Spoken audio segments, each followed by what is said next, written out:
Ignition sequence start.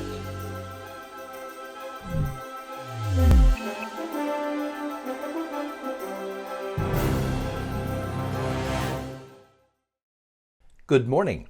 You're getting a view of the International Space Station Flight Control Room, where a team of specialists is always on duty, keeping an eye on station systems and assisting the expedition crew members through their daily tasks of science support and station maintenance.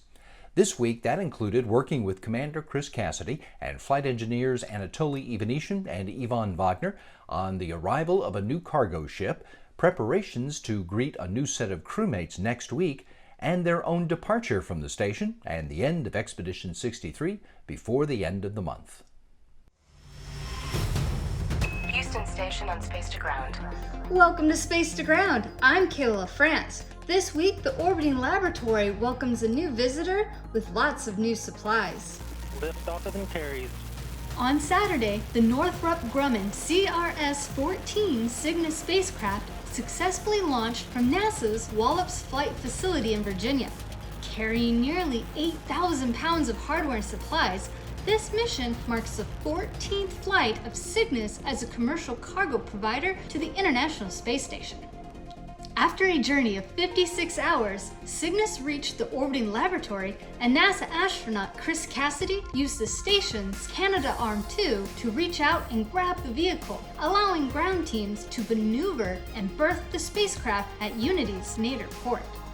The cargo craft, named the SS Kalpana Chawla in honor of the first woman of Indian descent to go to space, will stay attached to the space station until mid-December.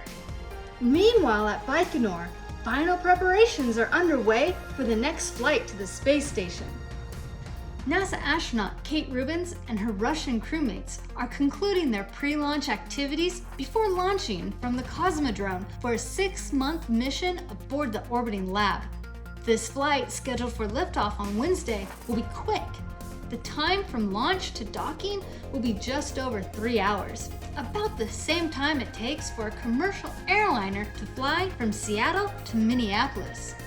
Be sure to tune in to NASA TV and the agency's website on October 14th and follow the flight. Space to Ground. Also, we invite you to check out the latest edition of Houston, We Have a Podcast.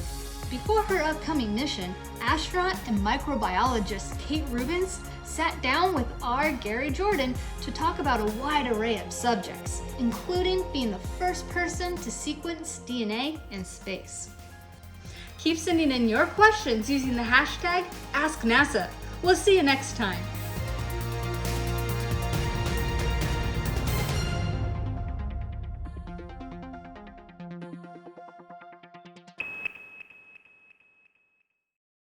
All of the expedition crew members on the International Space Station spend some of their time working on science experiments that take advantage of the absence of gravity, such as when Expedition 63's Doug Hurley squeezed a bag of fruit punch. The fluid that squirted out of the bag wound down a clear tube and soaked into a block of white foam, all of which provided researchers with better information about how to manage liquids in microgravity. Mark, station on 3. Howdy here. This is Doug. Doug, I got you 5 by 5. We started maybe 15 years ago in this long line of experiments that have been going to space that are all small-scale fluids experiments that have really taught us a lot about managing fluids in space without any moving parts, without any electricity, just fluidics.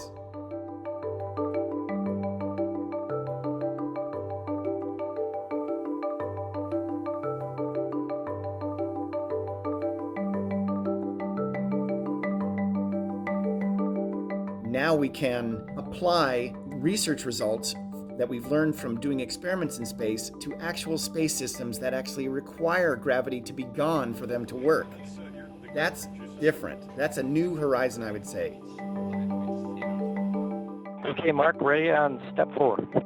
This is an engineering demonstration of a wastewater purification system. So inside that foam, there are all these weird channels and different wetting foams in there, such that capillary forces wick the liquids out, opening the channels up. So it's a capillary solution to an engineering problem of managing brine and contaminated water streams. It sounds really, really interesting and frankly really cool. I can't wait to see what it does. What you're going to do is you're going to open that little valve out of the drink bag, and you're going to prime the tube. Then you're going to squeeze that bag, the drink bag, and then kind of in about 15 seconds fill the entire foam with the contents of the bag.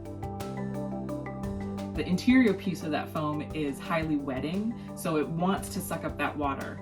But then there are pieces on the outside that are hydrophobic, so it doesn't want the water to penetrate through. So how can we, mix that up? What are the issues? What does that look like? Because ultimately this piece of technology, even though it's so simple as a piece of foam, it can potentially do so many things. If you watch the videos, you see it, you're going to think it's dull and what are these goofs doing? You're going to say that. But basically what it is it's a dyed liquid. It's actually red fruit punch that we use, which is a simulant for urine. You like the backlight view? Yeah, we're geeking out over that. It gives us the complete view of this whole thing. It's nice. Yeah, it's pretty cool. So the purpose of this experiment is to see how well does the foam hold the liquid in microgravity, and if we completely agitate it and really put this piece of equipment through the ringer, how well does it bounce back? Honestly, the most surprising thing that's come out of it is how simple we can make this technology. Maybe the foam project is going to enable a backup system for the toilets, or maybe it's going to be a new wastewater processing system altogether, and that's just the future. It's just, it feels like anything is really possible. We are very hopeful that our work, which started out in fundamental research and is turned more and more applied, could actually get to the point where it's delivering on equipment that functions without moving parts, or a minimum of moving parts, without power, without noise. We'd love it to have a system that just works passively by its shape. And whether it's on the moon or in orbit around the moon or in way to Mars, we'd love to contribute in that way, and in the way that makes others able to do that too. So by publishing the design laws, by the design experience, by the experiment experience, we'd love to do that too. I think it's just cool. It's so simple and it's so cool.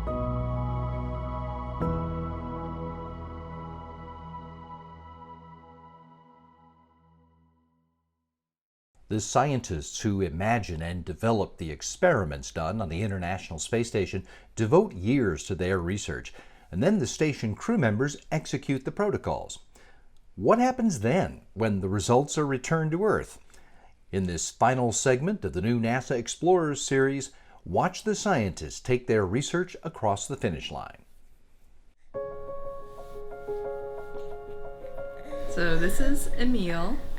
He is almost 8 months old now, and he was present for a lot of the testing that we did. He was also present for the launch in utero. And so over the course of our first ISS project, we made an entire new human along with all the other testing that we did. And this flight suit that he's wearing was from his Auntie Power Stew that we got when we were down at Cape Canaveral for the launch in December. I know, that's my favorite face he makes right now. Since he doesn't have any top teeth.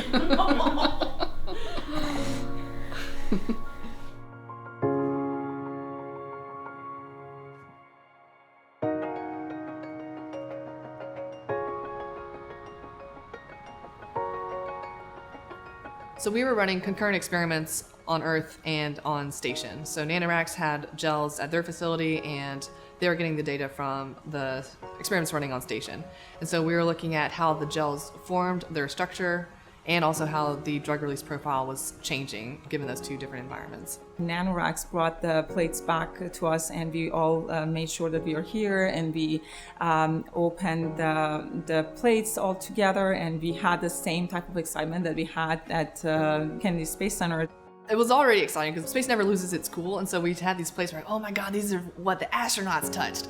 And so we opened them, and they've been to space and back, and now they're in our lab. We could just at least look at them and see like how the integrity is different, if the structural changes are something that we can observe just by looking at the gel. And when we looked at the data that we got from the equipment on station and the equipment from nanoracks, we could see that there are differences in the drug release profiles from those gels that were happening at the same time.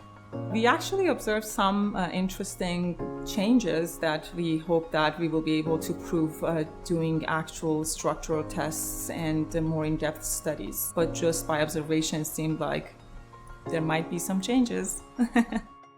While the thrill of the rocket launch may be over, Elaine and Peristu still have one of the most exciting parts of their journey ahead, publishing their results. This information could help inform future research on Earth and in space. What we're working on now is compiling on that data and telling a good story around it so that it's something that we can, of course, publish and give back to the public. So we got some really interesting data from these experiments that were, again, super simple, but the story it might tell us could really inform material science as a whole.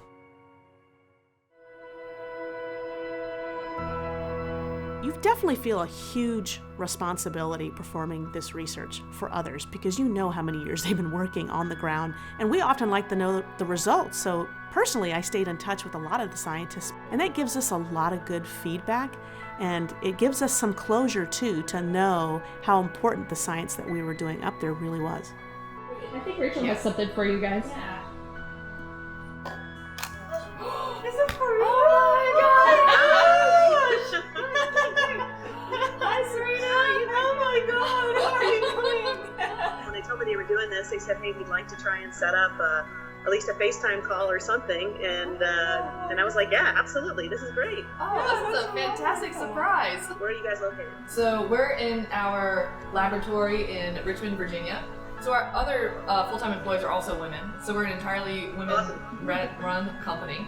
Fantastic. It just turned out that way, but it's been wonderful because we're all women engineers. Oh, hello. Here's our This is great. This is great. Show you the plate that you handled in space. We still have it. We still have our samples. Oh, that's so cool. Man. See, and it's even neat when we get to see the science back down in your hands, too. So sometimes it does go literally in a black box when we're up there, and we hope everything works out safely. So, but thanks for letting me invade your space a little bit today, and good luck with everything you guys do scientifically, personally, professionally in the future. All right, thank you so much, Serena. Cool. Yeah. All right, good talking to you. Yeah, very nice to meet you. And happy Halloween. Happy Halloween. Yeah, it's hard to beat this. Oh, I'm trying to think of anything that would be better than watching my own launch of research to the space station. I actually have, like, my background of my cell phone is actually like the picture of us sending the product to the space station. Definitely a lot of people are surprised that young females in STEM have, this type of experiences and have contributed this much. I still look at the sky and I really think everything is so far away, and look at the stars and everything looks like nothing is achievable, but then just being a part of this whole experience, it just is a dream come true. Elaine and Peristu now join the thousands of scientists who've performed research aboard the International Space Station, making the most of what microgravity has to teach us. This dedicated group is bringing what they learn back to Earth, helping improve lives and advance exploration. What Space Station gives us is a different sort of laboratory, and what's really meaningful to me is to be able to come back down and talk with my patients and let them know about some of the discoveries we made. This means a lot to me as a clinician, and so it was really neat to be able to perform that sort of science on station. The energy that everyone has who's involved in space research is extremely contagious, and so you just get hyped up about it because everyone else is so excited about it. Yes, the timelines are long, but everyone is so positive and certain that they're doing a good thing and that the money is well spent, and that is what drives people to keep doing this sort of research.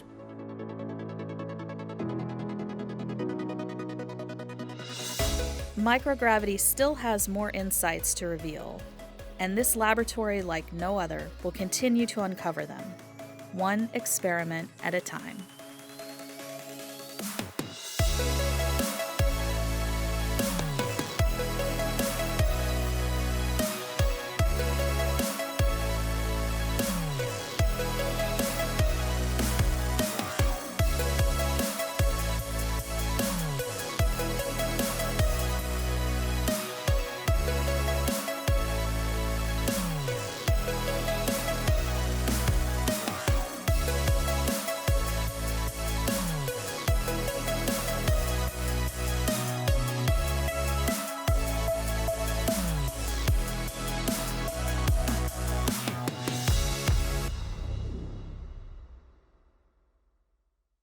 When you look up at the night sky, you notice that the moon appears to change shape from night to night. These different shapes that we see at different times of the month are known as the moon's phases. In this new episode of STEMonstrations, NASA astronaut Anne McClain and a friend with an Earth-shaped head explain why the phases of the moon occur as they do.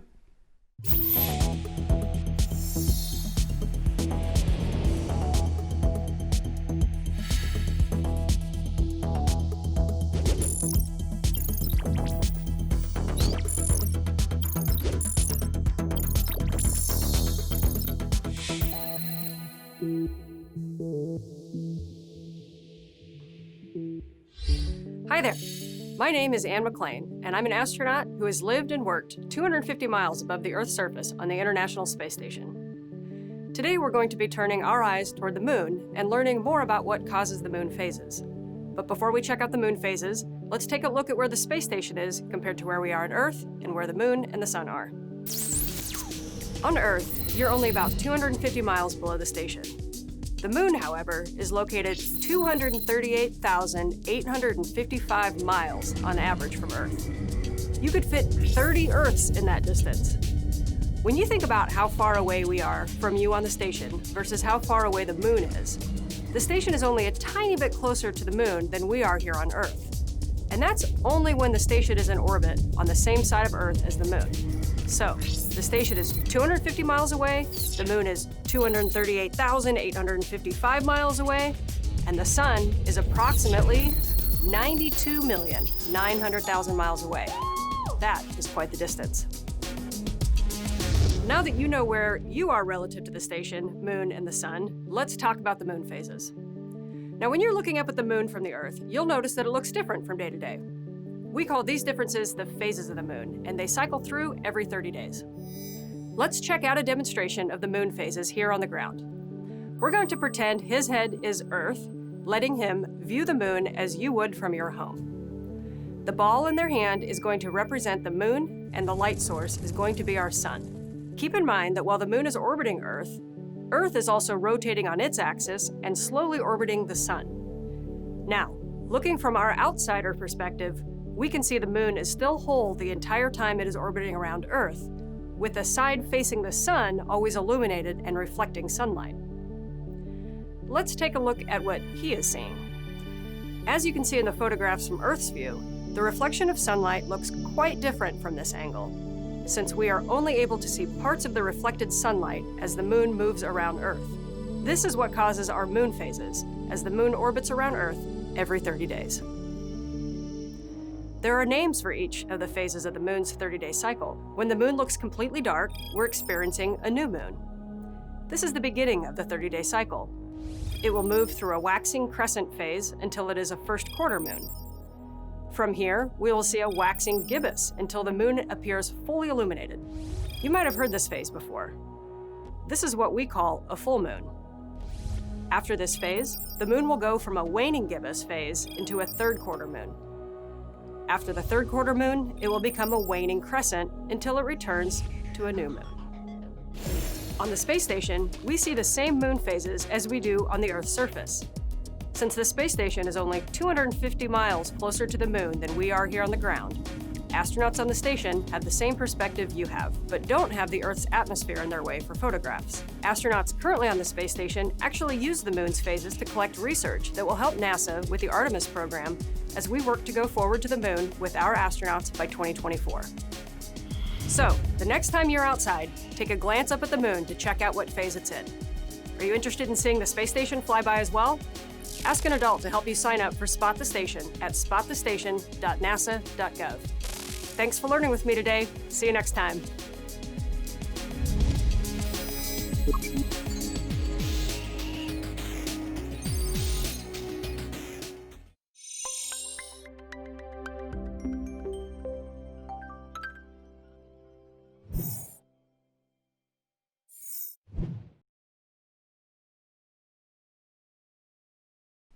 At NASA, we're working to return astronauts to the moon in just a few years, to explore it and to learn to live there long term.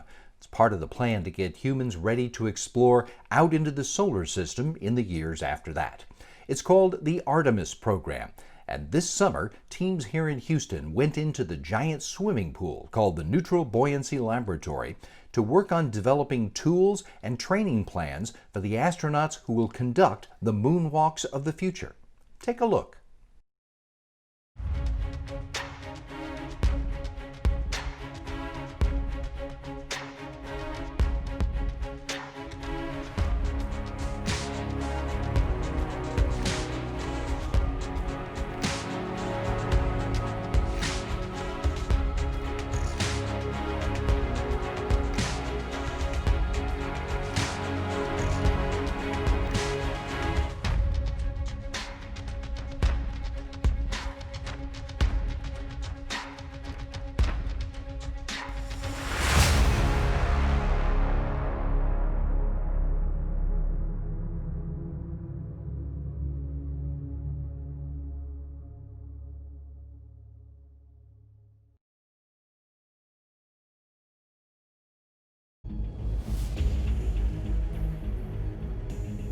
Everyone in my generation wasn't alive the first time we went to the moon. And we want to do it again, and we want to do it better.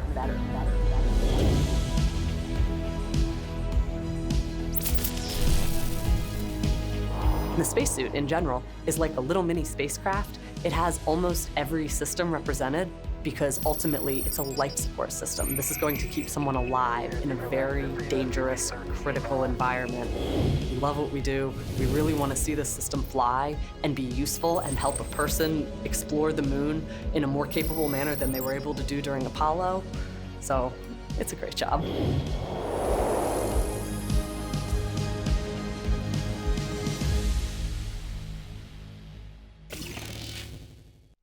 The Commercial Crew Program, which developed the spaceship that delivered Doug Hurley to the station earlier this year, is one part of the growing commercial space economy, which the International Space Station has been encouraging for some 20 years now.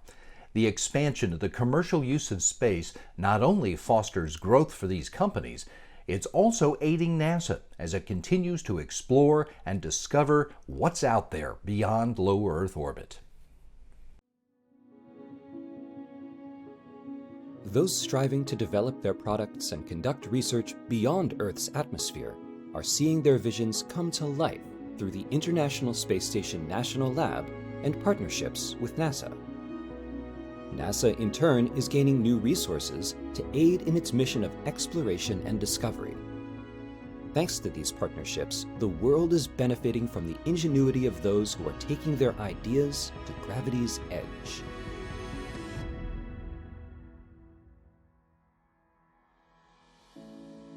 From transportation to satellite deployment to in-space research, a vibrant commercial space economy has been developing, and its value now exceeds $345 billion. Mike Reed is the manager of the ISS Business and Economic Development Office at Johnson Space Center. He explains some of the benefits of NASA investing in the commercial economy in space. Commercialization of low Earth orbit frees up resources NASA needs to continue its exploration of space. Even as NASA prepares to return to the Moon, go to Mars, and continues engaging with other space missions, we'll always need a platform in low Earth orbit. That platform enables crew training, advanced systems development, and fundamental and applied research. But expanding use of the space station to commercial companies enables a new market. By having the commercial sector join us, we can continue our space exploration while providing access to a platform that helps create jobs, build revenues, and ultimately create many new products that are beneficial to people on Earth. In terms of research, many companies are making use of the ISS US National Laboratory to run their research and technology development investigations in microgravity. They include well-known corporations like Procter & Gamble, who have used the station to study colloids with a goal of improving the quality and lifespan of their products, such as shampoo and laundry fabric softener. Merck, the multinational pharmaceutical company, uses the National Lab to study the growth properties of three-dimensional protein crystals. Their work could lead to more effective delivery systems for cancer treatments. Even companies not as well known right now are seeing big dividends coming from their research. Lam Division, for example, is using the microgravity conditions on the station to advance the development for treating the effects of retinal degeneration, with the goal of restoring the vision of those people affected by it. In addition to research opportunities, the space station contributes to expanding the space economy in other ways. Reed explains, the capabilities of launch providers such as SpaceX and Northrop Grumman have grown dramatically over the last decade. The cost of placing cargo into orbit has dropped dramatically, which opens up the space marketplace to many more non-governmental entities who simply could not afford the costs of reaching space before. Now, SpaceX has brought astronauts to the station from American soil for the first time since 2011, and the first time ever on a privately owned launch system. The Commercial Crew Program provides a huge long-term benefit for both private companies and NASA. Today, thanks in part to the space station, commercial and other non-governmental entities are entering the space economy in significant numbers. What these new partnerships can accomplish together will drive the in-space marketplace and NASA's grandest missions to new heights, as well as improving quality of life for people on Earth. For more science and research from the International Space Station, go to www.nasa.gov/ISS-science. To discover more about the space on, around, and beyond our planet, visit science.nasa.gov.